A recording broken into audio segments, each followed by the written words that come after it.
There is a forest in the north of Georgia where the trees grow through the cars, not around them, through them. A pine will rise straight up out of the engine bay of a 1950s Chevrolet, push past the place where the hood used to be, and climb 40 feet into the Georgia sky. And the car simply stays there, wrapped around the trunk, slowly becoming part of the woodland. There are more than 4,000 cars in this forest. Some of them have been sitting in exactly the same spot since before the men who parked them were old. This place is called Old Car City, and it is, by most measures, the largest classic car junkyard in the world. But the word junkyard does not really capture what it is, because nobody here was ever really throwing these cars away. To understand the forest, you have to go back to a small general store. The story begins in 1931 in a tiny town called White, Georgia. A town so small it had only been incorporated a little over a decade earlier. That year,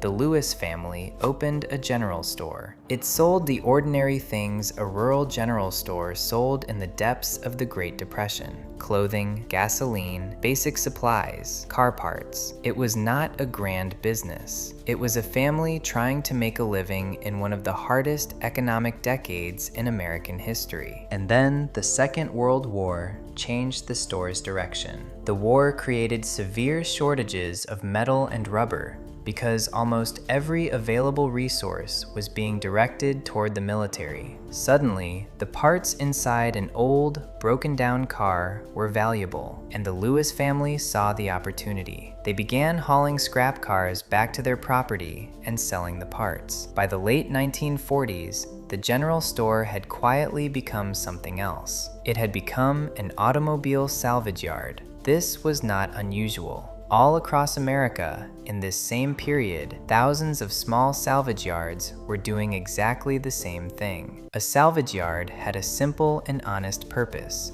A car came in, the useful parts were stripped and sold, and what remained was eventually crushed and sold for scrap metal. The car was a temporary guest. The crusher was always the final destination. For decades, that is what the Lewis property was.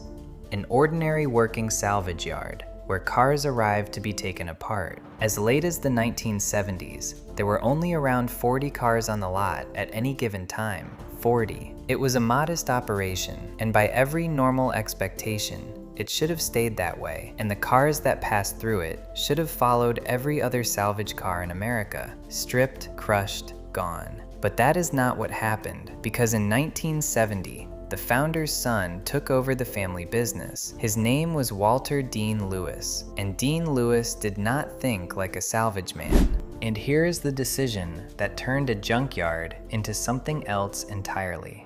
Dean Lewis had grown up on that property. He had been born in 1937, just a few years after his parents opened the store, and he had spent his entire life surrounded by these cars. He had watched them arrive, and he had watched them be crushed. And when the business became his, he made a quiet decision that ran against the entire logic of the salvage industry. He decided to stop crushing them. More than that, he began doing the opposite. Dean Lewis started buying cars, not to strip them for parts and not to scrap them, but simply to keep them. He bought from individuals. He bought from salvage auctions. He even bought from other recycling yards, the very places that existed to destroy old cars. He would go to a recycling yard, find a vehicle that was about to be crushed, and bring it home to his forest instead. He did this for decades. Every year, more cars arrived, and none of them left. The collection grew from 40 cars to hundreds, and then from hundreds into the thousands. Dean had to buy more land simply to hold them all. The property grew to 34 acres of Georgia woodland, threaded with around 6 miles of walking trails, and filled, eventually, with more than 4,000 American cars and trucks. Most of them date from 1972 or earlier. Some of them go all the way back to the 1920s. Packards, Edsels, early Fords, and Chevrolets. And there is one detail about Dean Lewis that tells you everything about who he was. Even though he was, on paper, in the salvage business, it was famously difficult to actually buy a part from him. He had grown too attached to the cars. To get Dean to part with anything, you needed very deep pockets, because in his mind, these were not inventory, they were his. And while Dean was saving the cars, something else was happening to them. Something he did not plan and could not have planned. The forest was moving in. These cars were not sitting in a paved lot or under a roof. They were sitting in the open, on living woodland soil, in the warm and wet climate of North Georgia, and nature treated them not as junk, but as opportunity. Moss spread across the steel in deep green sheets. Vines climbed in through shattered windshields and wound around steering wheels. Red Georgia clay crept slowly up over the tires, and the trees did the most astonishing thing of all. Seeds fell into the open engine bays, into the rotted floors, into the truck beds, and they took root in the dirt and rust that had collected there, and they grew. Over the years, full-sized pine trees rose directly up through the bodies of the cars, lifting some of them, in time, partly off the ground. The metal and the forest stopped being two separate things. They became a single landscape, part machine, part woodland, that exists nowhere else on Earth in quite this form. Then, Dean Lewis realized what he had actually built. For most of its life, this place was simply Dean's strange and growing private collection. But visitors started to come.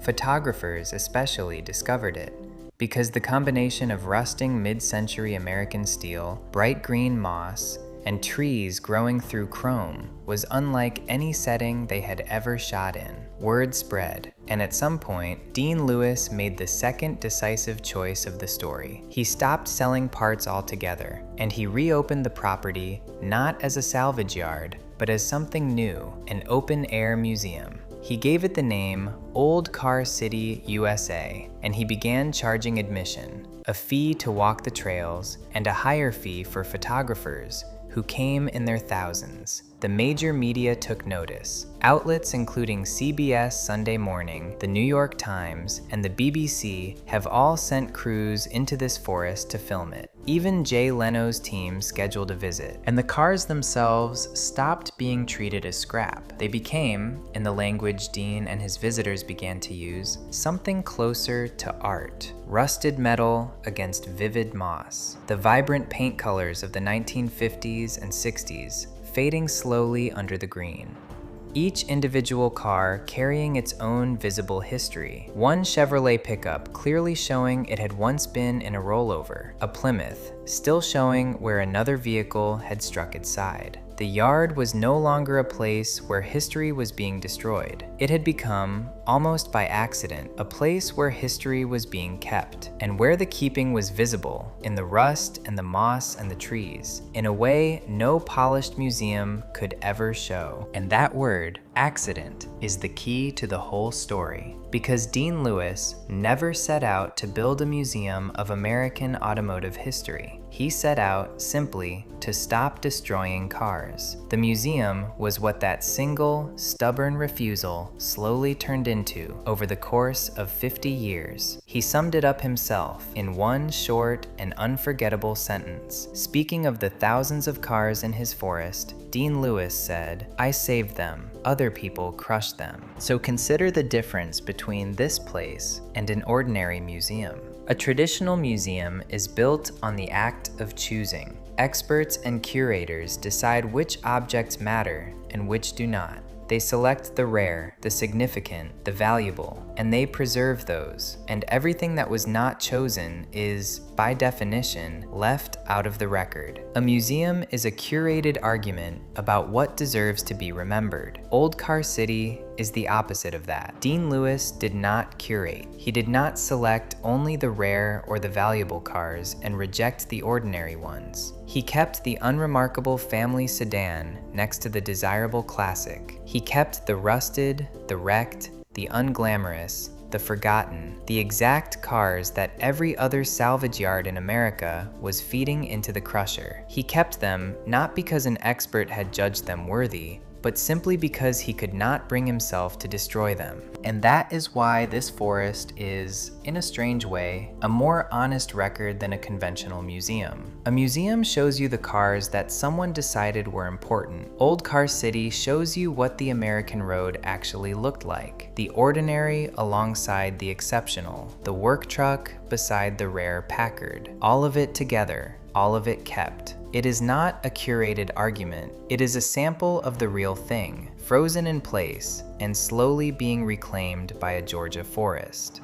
But there is a harder truth underneath this story, and honesty requires telling it. Old Car City survived because of one man's lifelong, stubborn refusal to crush a car, and that kind of survival is fragile. It depends entirely on a person. Across America, the other great accidental archives, the other vast old salvage yards, are disappearing. When an owner retires or sells the land or simply dies, the crusher very often arrives at last. It has happened recently and on a large scale. Entire historic yards holding thousands of antique cars cleared and crushed within weeks once the property changed hands. The forgotten junkyard is itself an endangered thing. It survived by being overlooked. And being overlooked is not a stable condition. Sooner or later, the world remembers the land is valuable, and the cars that outlasted everything finally meet the crusher after all. A museum decides what deserves to be remembered. A junkyard remembers everything by accident. Old Car City was never built to honor automotive history. One man simply failed to destroy it year after year, until the failing itself became a kind of preservation. And as the crushers reach the other forgotten yards across America, the real lesson comes into focus. The most honest history is rarely the history someone chose to keep. It is the history that was simply, quietly left alone, long enough for the trees to grow through it. Before you go, at Timeless Treasures,